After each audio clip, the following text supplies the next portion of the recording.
Y'all help me welcome Tommy.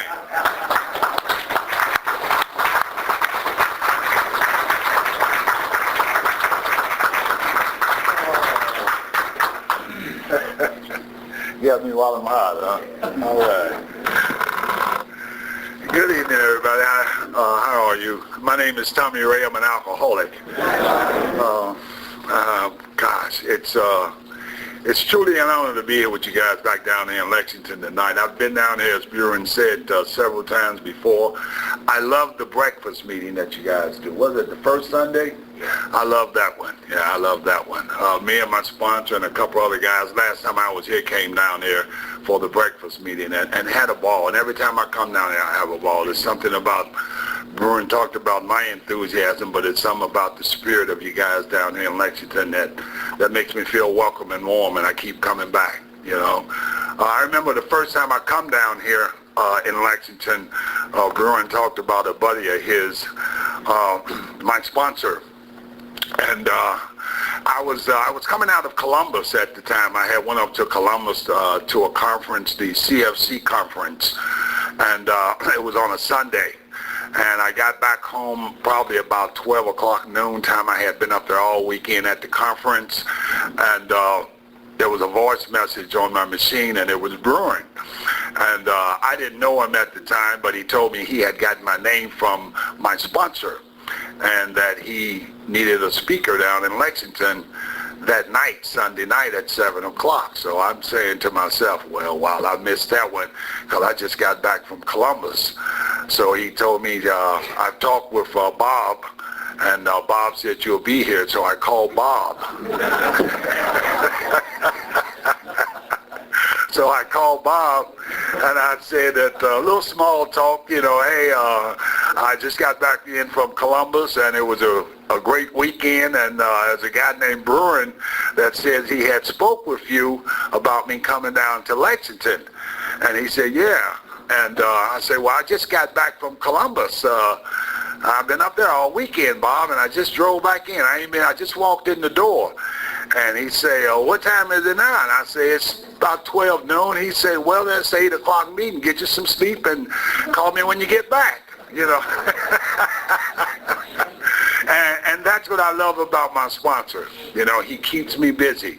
You know, I love it because he loves me and he loves his sobriety enough to know that this is a program of action, you know. And if I don't take that action, then I know that my alcoholism will return. It's just that simple. And a lot of times I work in treatment, and it's nothing great about that, but I get the blessing of seeing a lot of people that work in that profession become emotionally and mentally drunk without the drink. You see, simply because their attitude and their feelings is that, and it's easy for me to say on any given occasion, you know, I work with drunks and drug addicts all day. I don't need to do that stuff. I don't need a meeting tonight. I don't need to work with a drunk tonight. You know, I don't need to do no step works. I don't need no prayer and meditation. I don't need to do inventories. It's easy for me to say that. And my sponsor loves me enough to where he don't listen to that nonsense. You see, he lets me know that my work is my work. It's a profession. And AA is my vocation, you see. And I love doing what I do. I didn't always love this. I'm one of them drunks that I did not want to be a drunk. I did not want to be an alcoholic. I was not convinced that I was an alcoholic till later on in life. I drank my way all the way to my 44th birthday, and even then I did not want to be an alcoholic. I wanted to be everything else but an alcoholic. And I didn't even know what an alcoholic was. And that's why I drank the way that I drank, because I was trying, as the book said, I was trying to prove to myself that I could drink like other people. You see, and I wanted to be a social drinker. I wanted to be a casual, recreational, moderate drinker. You see, but I didn't know I had this thing, you know, called the phenomenon of craving, that every time I take a drink, you know, I lose control. You see, and as a result of that, my drinking took me a whole lot of places where I really didn't want to go. And even when I got there, I still would not say that it was my drinking. I would say that it was something else, because I did not know what this disease was about. So thank God that today I do know a little bit about it. I'm a member of the Oakland Big Book 2 group. We meet in Newport, Kentucky. Just a bunch of guys get together and we study the book. And if you guys are ever up in Newport, Monday night, 7:30, feel free to come by. We're at 5th and York in Newport, across from the big jail. You can't miss it. My sobriety date is October the 30th of 1991, and for that I'm very, very grateful. You see, and I talk about gratitude as a gift of service, and that's what this whole thing is about. It's about service. To me, it's about service, as you talked about giving back what's freely been given to me. You see, and what I do with that gift of sobriety is my gift back to God and Alcoholics Anonymous. So that's why I show up at meetings like this here. Okay. As I said before, my sobriety date is October the 30th of 1991. I'm to share with you in a general way what I used to be like, what happened, and what I'm like now. And I get my directions from that on page 29 of the Alcoholics Anonymous Big Book. I was one of them guys, I grew up in Cincinnati, Ohio, in the projects. And I was one of the guys one of the type of people that believed that everything else was my problem. I believe that I was born into this world an alcoholic. My mother drank, my father drank, everybody in my family drank. 2/3 of my family members have died directly or indirectly as a result of alcoholism.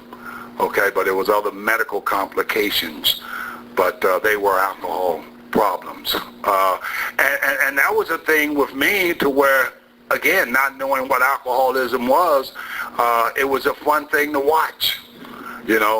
For me, it was a fun thing to watch. I was a little kid, and I used to love to come into the kitchen when my mother and them on the weekend would gather around the table, and they would get the gallon bottle out, or the half a gallon of Kentucky Tavern, or some of that old cheap bourbon that costs about $5 a half a gallon, and they would sit around there and they would drink that stuff, and they would get real goofy and real crazy and real violent, and I would just watch them transform before my eyes, and I thought it was funny.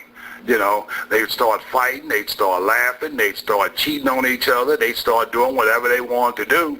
And me being the type of person that I was always a mischievous kid, and I was always into something. And I liked to see them drink because I didn't know they were blackouts then, but today I know they were blackouts. They would lose their memory. And I would be punished or be threatened to be punished for something that I had done in school or something. And when they start drinking, they'd forget all about it, you see. So I love to see them drink, I'd encourage them on. You need a drink, let's talk about this later. Get you a drink, and I like that. And then my first drink started at the age of 14 years old. I should have started probably when I was about 4 days old, because I at an early age, I look back at that, and I was restless, irritable, and discontented from the very beginning. I hated life, I hated people, I hated everything. I hated myself, you see, and I didn't know why. I knew that there was something wrong with me, but I didn't know what that something was. I did not know, and I spent the biggest part of my life trying to fix that, and I tried it with fixing a whole lot of things. I tried a whole lot of things, anything that made me feel good, was one of those things. And that's why when I took that first drink at the age of 14, I had an older brother who was clinically blind, and I had gotten designated to walk him to the bootlegger at 3 o'clock in the morning. And that was his job. That was my job, but he delegated me to do the walking. So